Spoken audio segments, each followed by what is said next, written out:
Good evening. I'm Rich White, and this is Whirl News. Today, one of our beloved cleaning icons, Mr. Clean, has come out of the broom closet and announced to the world that he is gay. This is after he was seen leaving an all-male club with his suspected lover, Chore Boy, who was arrested last month for being in possession of crack cocaine. We attempted to contact Mr. Clean for an interview, but he declined to speak with us at this time. Now we come to a part of the program where we honor influential people from our past who overcame illnesses and handicaps to prove that they were handy-capable.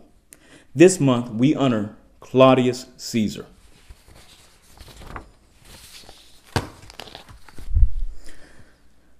Born 10 BC, August the 1st, Claudius was generally ill received by his family. His poor health and disability meant that he could not distinguish himself in the military as his brother Germanicus had done.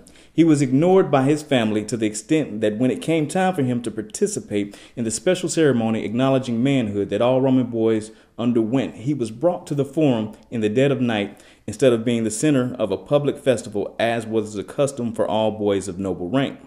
Claudius's ascension to the imperial throne was more a matter of chance than anything else. It's very likely that he had not been in the right place, Claudius would never have been proclaimed emperor. On January 24th, 41 AD, legend has it that in the panic that followed Caligula's assassination, Claudius ran into a deserted room of the palace and, fearing for his life, hid behind some drapery. The Praetorian Guard came along, found him, and thought it would be amusing to declare the lame, stuttering, twitching old man their emperor. Apparently, there was nothing Claudius could have done but accept. He was betrothed twice at an early age to Aemilia Lepida and to Livia Medellina.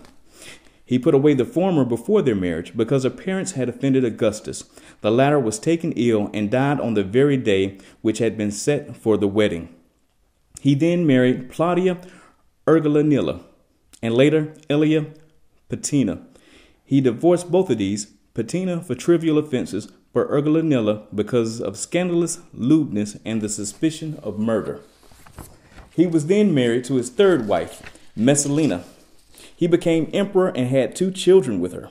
Despite this seemingly happy marriage, Messalina has been painted by historians as a wild party girl with a succession of lovers, each of which she had killed off as she grew tired of them, while Claudius appears to have blundered on, unaware of what his wife was doing behind his back.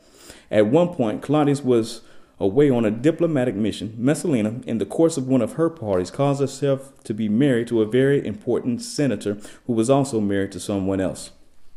The situation got out eventually, and the political significance was great enough that Claudius ordered that both Messalina and the senator be executed. He decided then that his next wife would be his niece, Agrippina. He had to get a special dispensation from the Senate to marry her. It was she and her son who brought about his downfall.